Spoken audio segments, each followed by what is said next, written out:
What's up, guys? Happy Friday. What's up? Welcome into another episode of the Daily Juice podcast with me, Matt Perrault, at Sports Talk Matt, to follow me across all socials. And this podcast being brought to you by OmahaSteaks.com. We told you about the URL.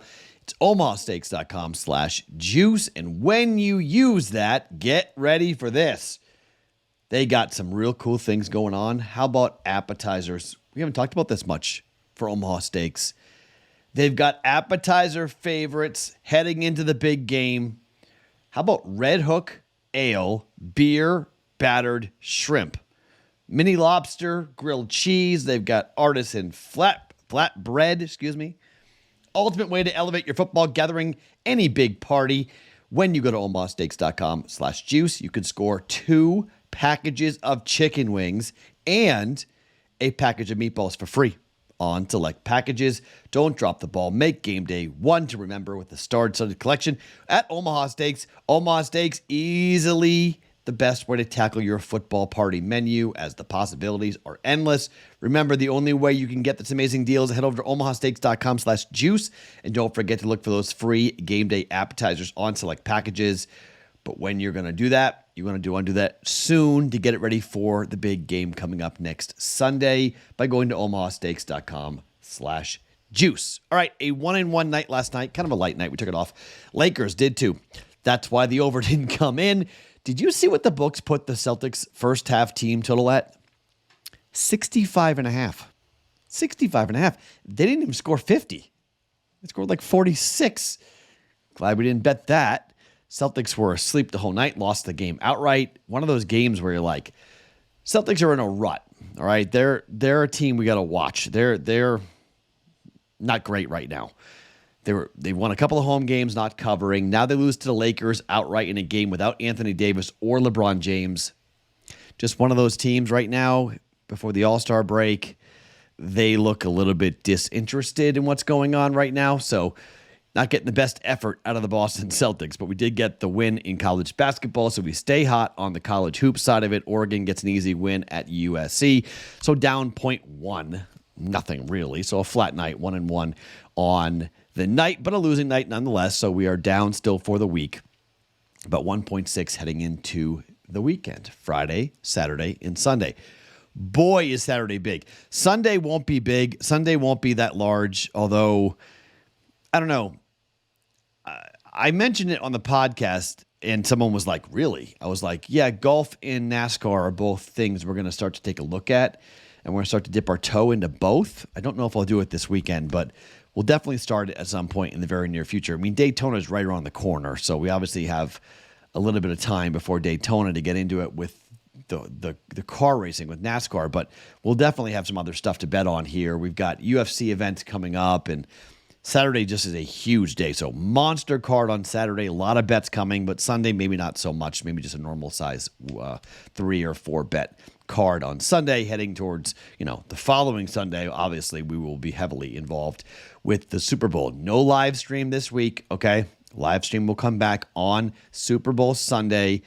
It's all 3 of us, by the way. It's myself, it's Pat Fitzmaurice, and it's Andrew Erickson. So all of us together, 3-man team coming up for a very Super Bowl live stream on Super Bowl Sunday coming up here on the BettingPros YouTube channel. Okay, NBA player props. Yes, it's Friday. I will give you 2 of those coming up here at some point during the day, okay? Here is the thing. If you ask me at 9 a.m., or at 12 noon, or at even 2 p.m. on the Discord channel, I'm not answering you, because I'm telling you right now, they will be out at some point in the afternoon, Eastern time, okay? Don't know when, but I do my other show, and then I'll get it done, and then I'll get everything done with that, and then that's somewhere around like 2 o'clock Pacific, 5 o'clock Eastern, somewhere in that range. And then I'll go to work. And I'll find 2 NBA player props that I like, and we'll bet them both to win a quarter unit. Okay? That's how this winds up working. Now, I have a half a unit flying around, okay, which I always do whenever I do NBA player props. What am I going to do with it? I don't know yet. I will tell you there's a possibility we'll do a 2-leg money line parlay. There's a possibility that might be coming at you at some point. There may be a couple of college basketball games, maybe a couple of NBA games. There might be something I'm going to get involved with the extra half a unit that we got flying around, or maybe not. I don't know. But just so you know, we bet it to a half a unit. So most often it's minus 110. So like we're betting 0.26 units to win 0.25. And then there's a leftover, right? What do you do with the rest of it? I have that joke about never leave a half unit, hanging. So we may have something extra to give you guys in the Discord channel, bettingpros.com/chat, but I don't know. What I do know is I've got 3 bets, 2 in college basketball and 1 in the NBA. Okay. Butler's at Creighton tonight. It's a 6 o'clock Pacific time, 9 p.m. Eastern time start. According to Ken Pom, this is an 8-point win for the Creighton Blue Jays. The Jays have won 3 games in a row, including that triple overtime thriller against Seton Hall on the road. They've come back home. They beat Xavier 85-78. They beat DePaul 85-62. They did not cover in either one of those games. Jays are now laying 9 against Butler, and this is an 8-point win for the Jays.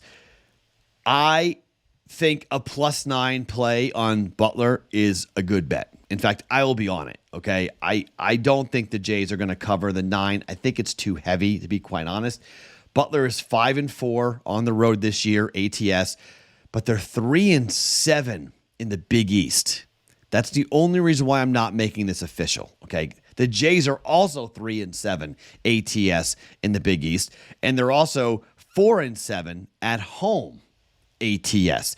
The Jays have covered 1 time in their last 5 games. And the last home game that the Creighton Blue Jays covered was all the way back against Central Michigan. Central Michigan.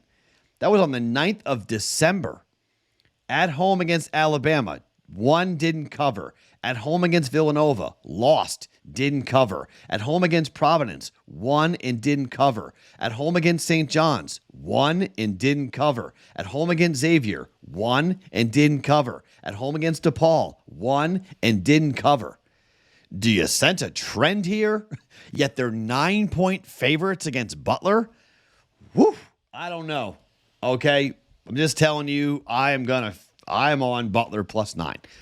Not official, though. Why? Because I like the total better. On the road this year, Butler is 6-3 to the over.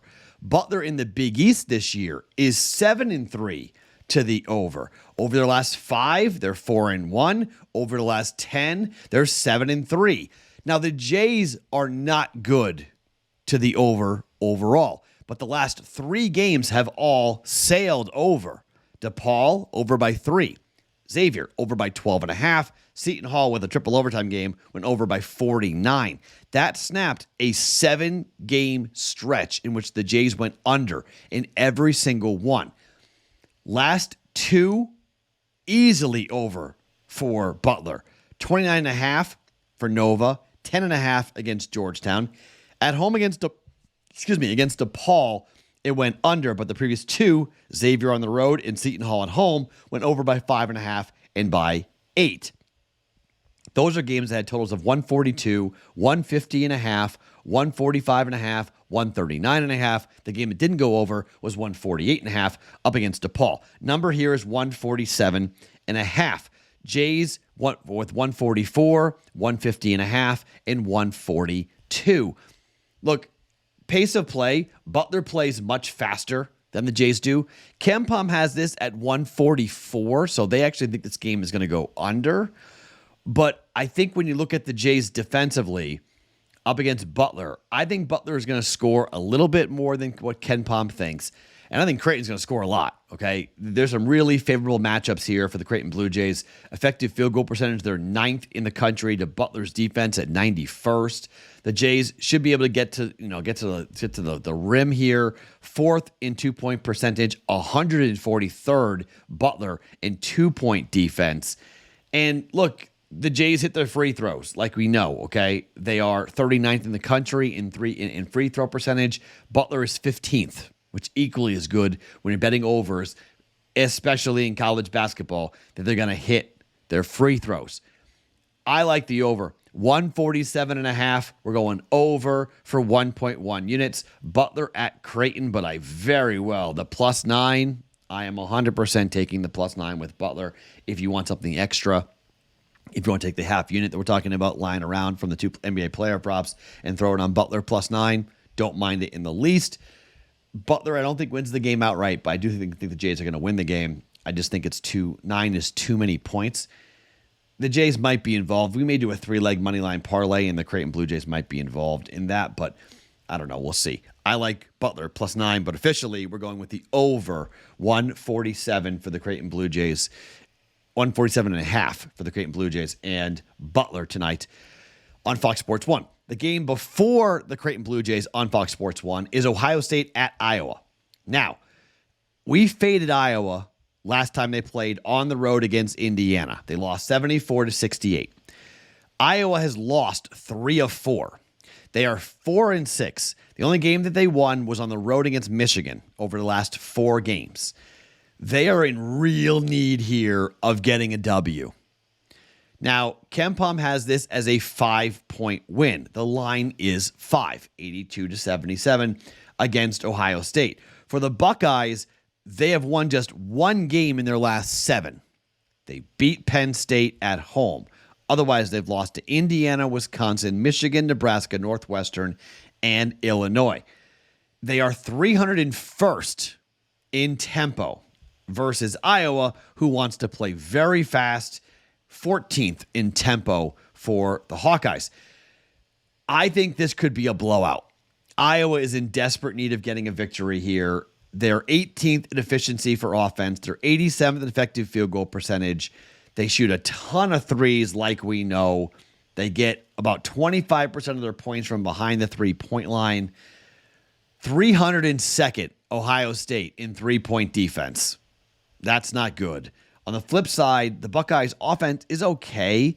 It's not great. Everything's kind of mediocre for them, kind of middle of the pack. Nothing that really jumps off the page in terms of what Ohio State's going to do offensively, much like Iowa's defense, which is not very good.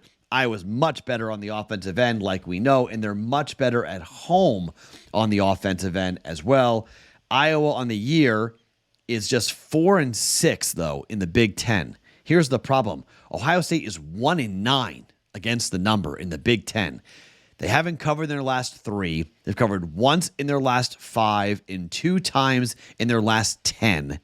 And they're just 3-6 ATS away from home this year. This is a hungry Iowa team. You got not a very good Ohio State team coming in. I'm going to lay the 5 points with the Hawkeyes here. Iowa -5 at home against the Ohio State Buckeyes for 1.1 units.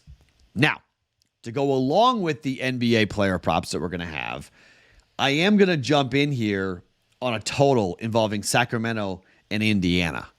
The total is 247, maybe 247.5. I got 247. So Sacramento played in New York last night, and they lost. The Knicks continue to do impressive things. The Knicks, I don't know what to make of it. They've won 9 games in a row. They've won 10 of 11. They beat, I am a pessimist when it comes to just how good are the Knicks, but I've definitely missed the wagon and missed the boat, if you will, when it comes to them. So it was the Pacers, rather. The Pacers played last night in New York. So the Pacers are turning around and having to travel to play on a back-to-back. Pacers are just 11-13 on the road now, which is not very good. So they're going from New York to Indiana to take on the Kings. Kings are on the road. Indiana at home has been an over machine. Just an absolute over machine. Well, we have a Sacramento Kings team that lost on the road to the Miami Heat 115-106. When you dig down a little deep and realize how many, we don't know who's going to play in this game for one thing, okay? So Halliburton is a little bit nicked up. Mathurin, Smith, McConnell, these are all guys who are nagging with injuries. We don't know how many of the guys are going to play, okay? 2 or 3 of them might sit. Probably most of them will play, but they're not going to be at full strength. The Kings are a team that you would go, oh, Matt, they're an over machine, right? Here's a weird stat. The Sacramento Kings are 16-7-1 to the under on the road. That's a weird stat. They're 7-3 to the under over their last 10. They're 4-1 to the under over their last 5. And their last 3 games have gone under, all on this road trip. Miami, Memphis, Dallas, all have gone under. And this number is 247. Now, I get your point. You're like, Matt, it's Halliburton and the Pacers at home. And the Pacers at home are a ridiculous 17-8 to the over. However, this team in the last 10 are 6-4 to the under. They at home, okay, you start pulling up the home games. Memphis at home, 228.5, went under. Now, I get it. You're going to go, wait a minute. Halliburton wasn't playing in these games. I understand. Okay, I get it. Halliburton coming back against Boston, game went over. Against the Knicks, game went under. Game last night was 235, went under by 21 points, 109-105. Now, that's New York. I'll give it to you. It's New York. But on the road here, I just gave you the numbers. The Kings don't really want to play all that up-tempo. The Kings are taking the air out of the ball and not playing, and they're favored here on the road with Indiana on a back-to-back. Home dog, I don't mind taking the Kings here, laying the 3, but I'm going to go under 247. I know it's playing with fire here, but again, I don't know how many players are going to sit here for the Pacers off of a back-to-back that played last night in New York. I don't know. If they play zero defense, let's see what their offense looks like. Maybe they don't score all that much. At home, they scored 116 against Memphis, 133 against Phoenix, 134 against Philadelphia, but against Denver, 109. I'm going to take a flyer here on the under. 247, Sacramento and Indiana can be scary. I'll give it to you, but I'm going to go on this Pacers trend of 3 games in a row on the under for this. All but, they went over against Golden State, which was 244, and that game went over. But the last 3, Dallas, Memphis, Miami, all under. And this trend, 16-7-1 to the under. Under 247, Sacramento and Indiana. Books are still putting up numbers like Halliburton's playing full games. He's really not. He's on a minute restriction. They're not completely comfortable giving him a ton of time because of the hamstring. And he's nervous about, missing games for incentives and for his contract and everything that's gone into it. So there's some concern there with him. Halliburton last night against the Knicks played 22 minutes. That's it. Scored 15 points. He's on this minutes restriction. He's not playing a lot of minutes. And, you could say off the bench, Smith scored 20, but he's a bit nicked up. Nembert scored 10, 18 for Siakam, 17 for Naismith. Scored 105 points.